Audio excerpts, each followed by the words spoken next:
Here's how to make Lucky Cyan's guitar that also transforms into a bow. Now the purpose of this video is to clarify the parts that may be a bit confusing or need some more explanation. So I'm not going to cover everything that's on the template, just the parts that I think that you may need some direction, because frankly it doesn't make sense just looking at it on paper. So download the template that's in the description first and you'll get all the files you need. Additionally, this isn't a perfect template, so you might have to make some adjustments here and there depending on what happens.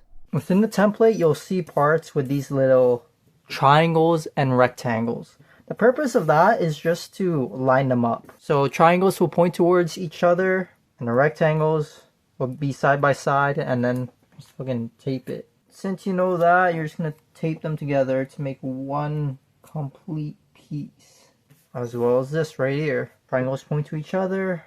Rectangles go side by side. So we're going to start with parts J and part X. So part J, you're going to need two of them. And then you're just going to tape them side by side to make one larger piece. Of course, you're going to need two of part X. Now the reason why I want to highlight this is because how you put it. So when you're putting part J on part X, I don't want you to wrap it around it. Now taking a look at part X, you could see how the cardboard edges are still visible. That's because I want you to put part X underneath it. So instead of wrapping it around, I'm going to glue it this. Not like this, like this. I mean, like if you take this piece of tape, put it on top, that's pretty much how I want you to do it. I hope I explained it well enough. Taking a look at this as well, part J is glued on, part X not around it. Now continuing forward with this whole cylinder piece, because that's kind of where everything combines together, I'm going to explain how this is going to connect to this. And as you can see, it's a magnet. Now this magnet is about 1.5 centimeters. Don't get anything wider or longer than that, because then this, and then the handle piece that's going to go underneath, it's not going to fit. So get something that's 1.5 centimeters at most, or preferably smaller. Now you could also see that there's a piece of cardboard right underneath the magnet. I'm going to explain why that's there.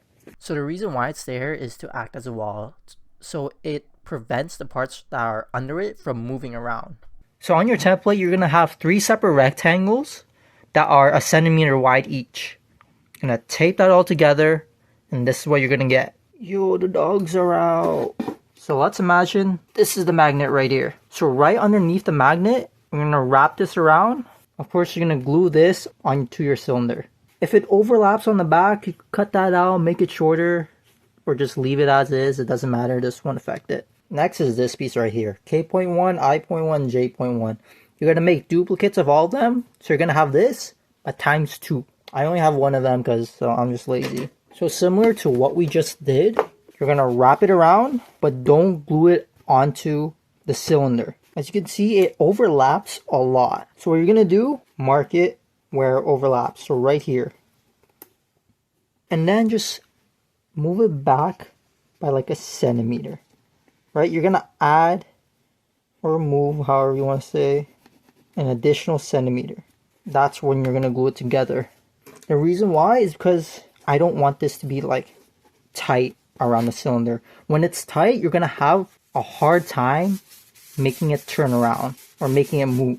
So make sure it's like relatively loose, as I said. I forgot to explain something. So you're gonna have two of these wrapped around the cylinder. You're only gonna have to add the additional centimeter to one of them. So one of them is gonna be loose and the other one's gonna be tight. The reason for that is because only one of them is gonna move. The one on the bottom is gonna be glued onto the cylinder. The one on top is gonna be the one that moves freely. Now where you put them is going to matter. The one with the additional centimeter is going to be the one on top, and the other one is going to be on the bottom. Now the one on top is going to be glued onto part A, like this right here. Now we're going to move on to D.1, E.1, A.1, and Y. These two might switch around. Can't quite remember which one goes where. So right here, E.1 and maybe Y. You can see how there's a gap in between.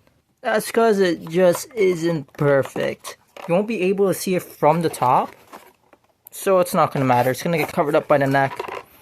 But if you're looking at it from the back, it is viewable. Now, the reason why I want to highlight this, as I said, they're not perfect. So when you close this, if this gets in the way, then I recommend cutting some parts off. That's what I did. In a template, it shouldn't be an issue, but just in case. So if you can't close this properly, cut some material off. So at this point, you should have like everything done, right? Except for this. So you're gonna have this top piece glued onto part A, as I just explained, but how are you gonna glue this on? So we're gonna do, line this up. Line it up, grab a piece of tape, and now it's just gonna stay together. So now you could grab some glue, adjust this, push it up so it could be like side by side, and now you could glue it onto it. And of course, this bottom part is gonna be glued onto the cylinder. Unlike this, how it's loose, this bottom part is gonna be glued onto the cylinder. And to add, this might not perfectly fit around the cylinder, so you might have to cut or add some material to it. As you can see, I had to add some cardboard just so it could have a better fit. I tried my best to have what's on the template fit around the cylinder, but I could be completely wrong, so this is something you might have to modify. Now, one issue this has is it's very floppy. Doesn't like to stay on the same level. So to fix this, as you can see, I just put a piece of Velcro whenever it's in guitar mode. Velcro it together and it'll stay together. So the same issue also happens in bow mode. So if you like try to tilt it, this will move around. Obviously that's going to be annoying. So the solution for this would be more Velcro. Make sure you have like a large strip of Velcro as well on the cardboard, on the guitar, just so you get like the most connection, the most stable connection between the two halves. In order to put the handle on, put it in bow mode and then just like line it up. Line it up, check the positioning's right. You can flip it around if you want. That seems good. And then glue it on. I like to mark where I put it. So those two lines there, those two lines for that. Yeah, so just put it on, mark it. Abrupt ending, but I hope this video can clarify anything that may seem confusing on the template. I do feel like some things need an explanation as to how they fit, but I'm more confident in explaining it in video form than written. That's why I made an entire video for it. As you can see, mine is still incomplete, but check TikTok or Instagram to see the full version, I guess. Yay.